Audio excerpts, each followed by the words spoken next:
bénis vraiment le nom du Seigneur Jésus-Christ, parce que c'est quelque chose de merveilleux de rencontrer le Seigneur Jésus-Christ. Donc, je ne pourrais pas tout dire, tout ce que le Seigneur a fait dans ma vie, parce que ce serait trop long, mais je vais prendre des points qui me sont vraiment plus à cœur ce soir. Alors, déjà, je viens d'une famille qui sont chrétiens. Voilà, mes parents, ils ont suivi le Seigneur, et ils suivent encore, dans la grâce de Dieu. Et j'ai commencé d'aller dans les...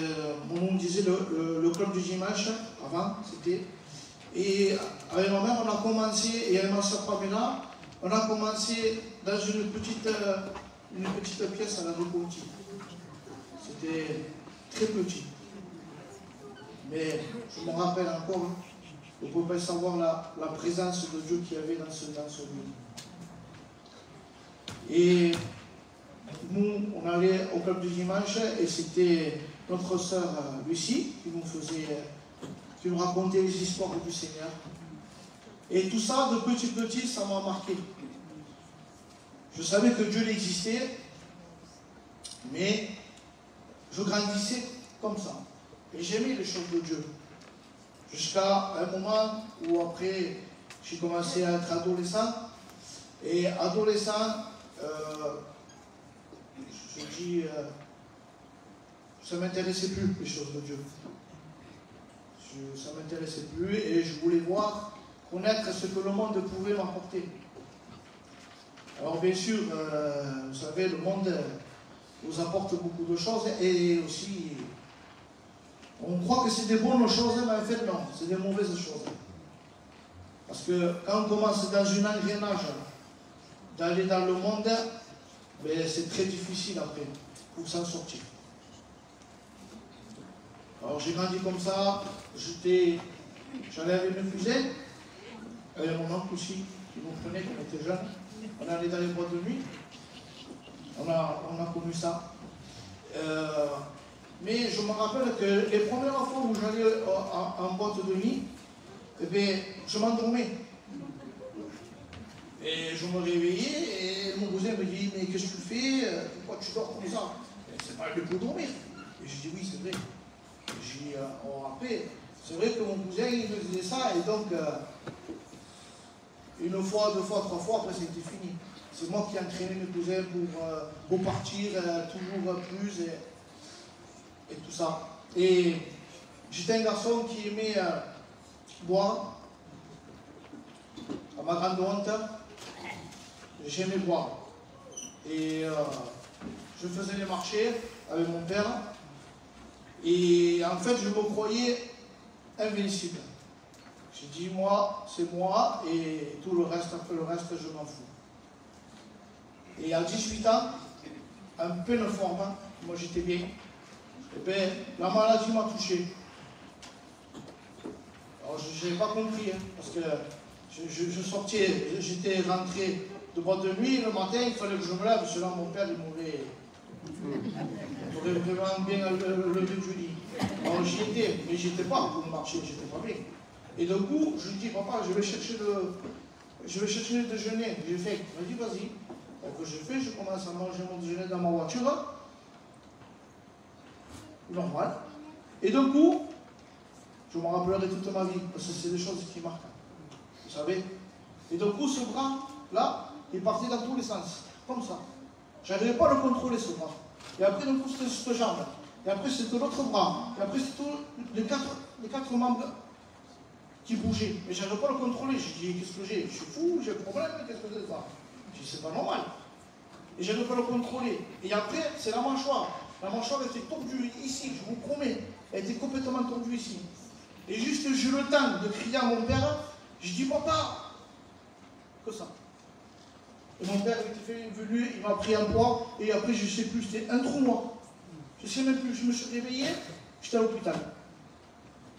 À l'hôpital, eh ben, moi je ne sais pas. Alors que je fais quand je vois ça, j'avais toute ma famille.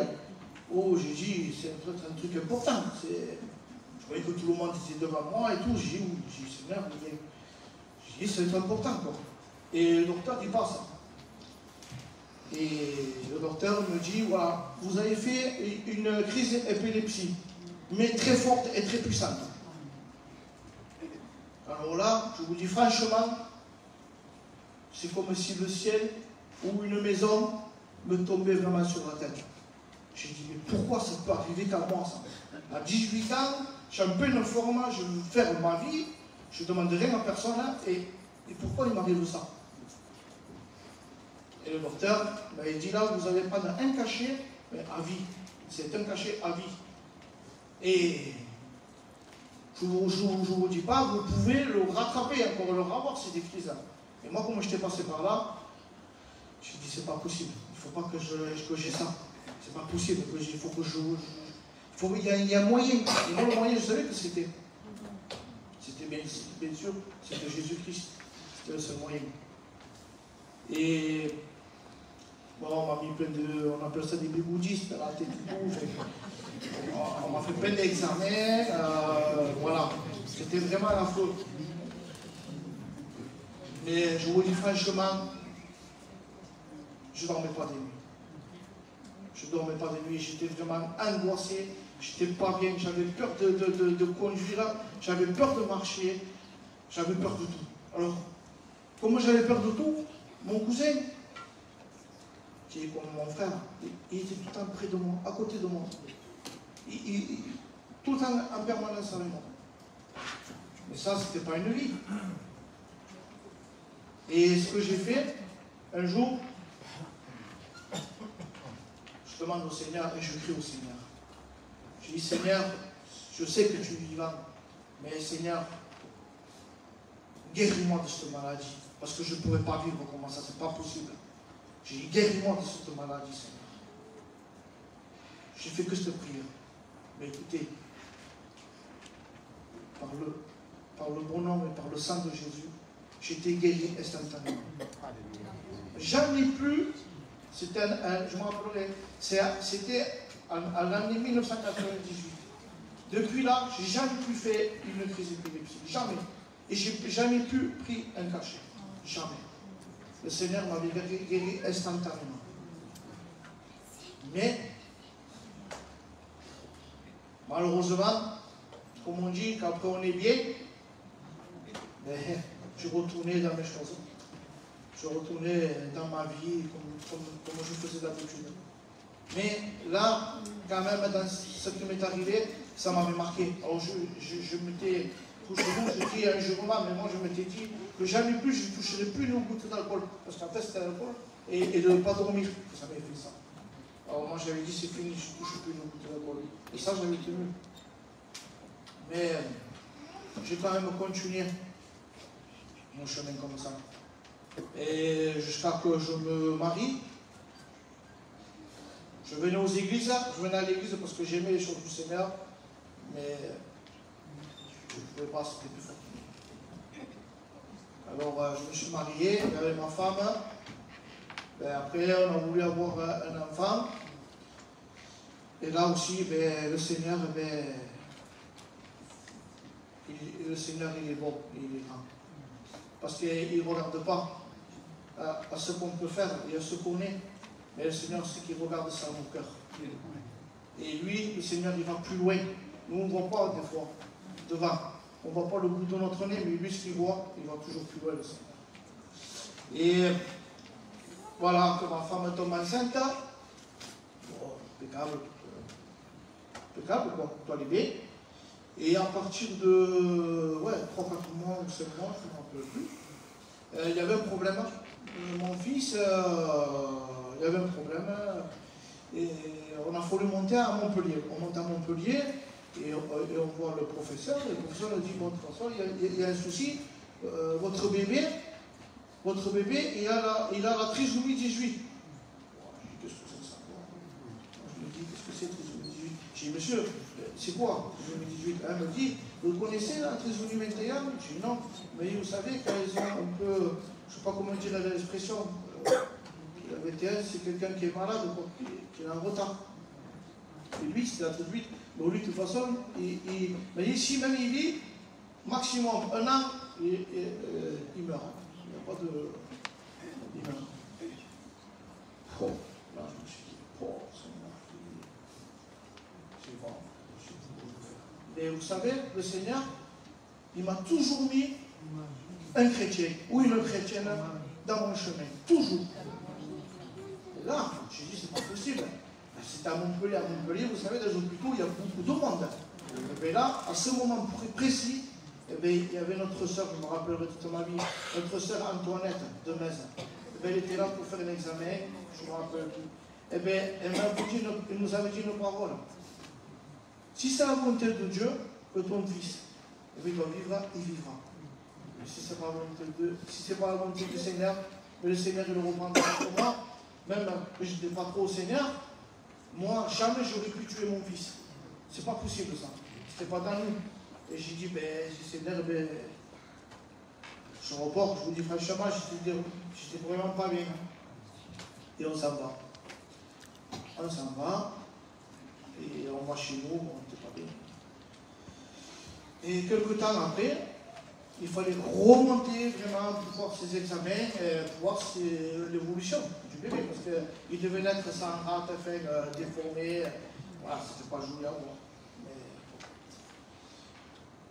Et quelques temps après, on fait ses examens, et la femme, je me rappellerai toujours, on était monté.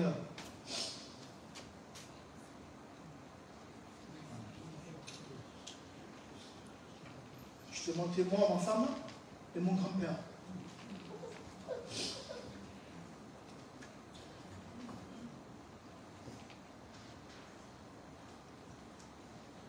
Il nous a toujours suivis dans les peines.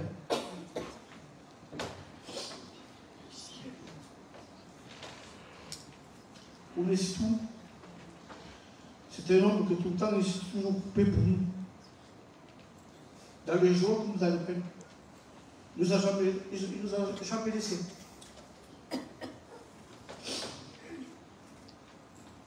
Donc il m'amène. Et quand nous sommes venus, la femme me dit, mais qu'est-ce que vous faites ici? Je dis, madame, je ne sais pas, c'est le professeur qui nous amène ici. Je ne sais pas. Mais pourquoi exactement vous venez ici? Mais parce qu'on m'a dit que mon bébé, il a la trisomie 18. Il me dit, mais non, il n'a rien du tout. Il n'a rien du tout, votre bébé. Je dis, madame, quand même, c'est un professeur, c'est pas n'importe qui. Il m'a dit, mais moi je vous dis, je suis docteur, je connais mon travail. Moi je vous dis, que votre bébé, il n'a rien du tout. Alors là, j'ai bien compris que c'était un miracle du Seigneur. Plus que ça, il n'y a pas. C'était vraiment le miracle de Dieu. Alors, on était vraiment contents. Sur la route, on était contents, on rentre et tout. Mais vous savez, l'ennemi, il nous attendra toujours au retour. Toujours. Il nous attendra. Toujours. Pourquoi? Pour nous enfoncer toujours plus bas. Vous ne voulez pas que j'aille avec le Seigneur. Toujours, il a voulu me mettre des barrières. Et qu'est-ce que j'ai fait? On était contents. Et arrivé à son terme de grossesse, c'est pareil. Ça a recommencé. Et il me dit, il y a un problème avec ta femme et avec ton bébé. Et qu'est-ce qu'il faut faire? Il y a deux solutions. Ou, malheureusement, ton petit, il ne faut pas vivre, ou c'est ta femme. Et j'ai dit, non, c'est pas possible. J'ai écouté. J'ai dit, tant pis, mon fils, ma femme, sauvez-la. Et là, je me rappelle toute ma vie, avec mes cousines et tout. J'étais tout seul, que seul homme. C'est normal, c'est pas bien. Et là, je me suis mis dans un coin. Et ma cousine divine, elle m'a dit, attends, on va prier. C'est vrai, ça. Excusez-moi, je suis mon petit frère ce soir. C'est le Saint-Esprit qui me dirige. Et là, en priant, j'ai dit, Seigneur, ça suffit. Et là, je ne peux plus comprendre votre temps. C'est fini.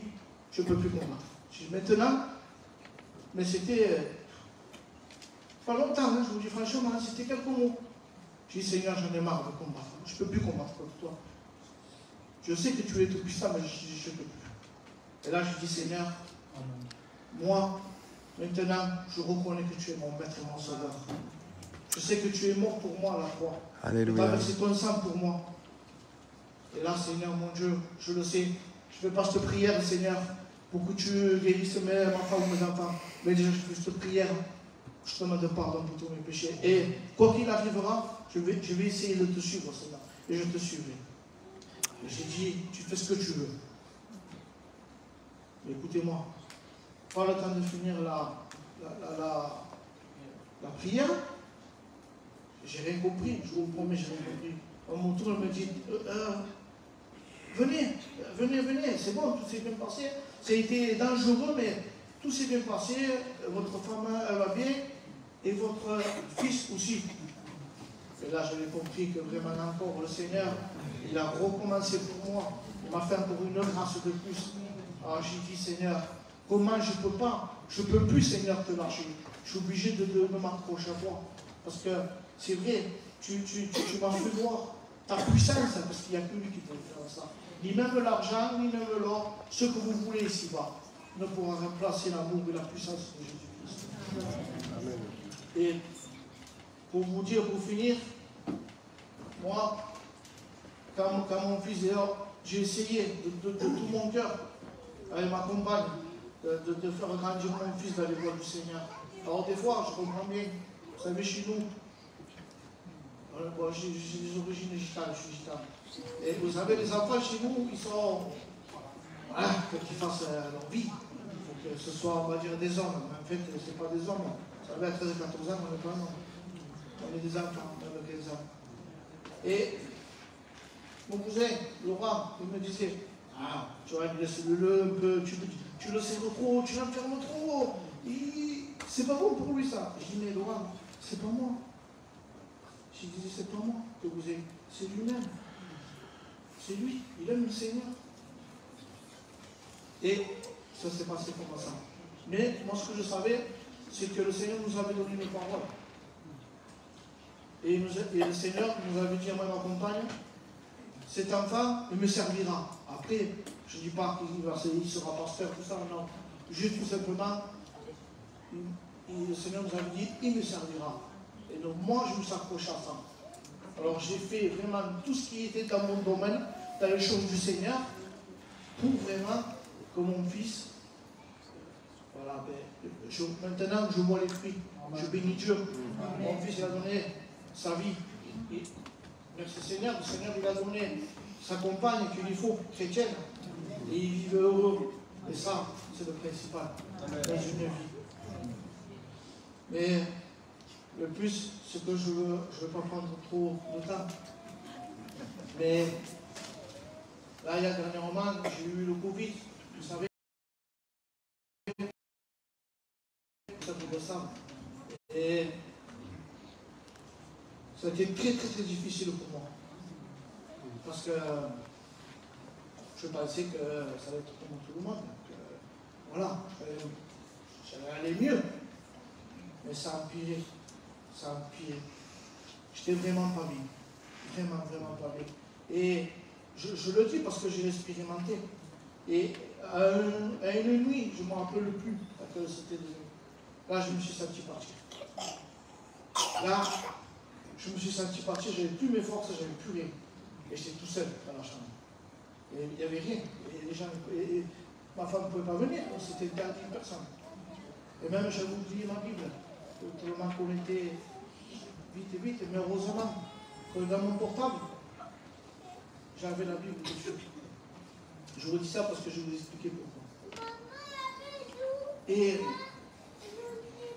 dans cette nuit-là, je me sentais partir. Alors je dis, Seigneur, moi je suis prêt à mourir. Moi je suis prêt à te rencontrer. Alors, je te demande de me prendre. Mais si tu me prends, je ne veux pas souffrir maintenant. Je ne veux plus souffrir, tu me prends, Seigneur. Et là, vous savez,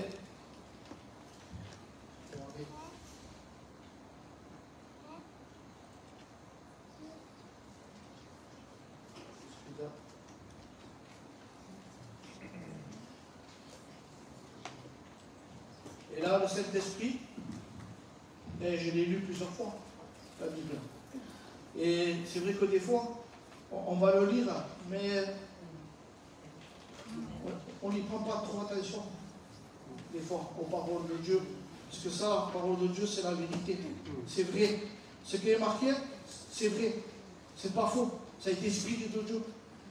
Et là, le Saint-Esprit, dans ma chambre, me dit, tu lis Psaume 23.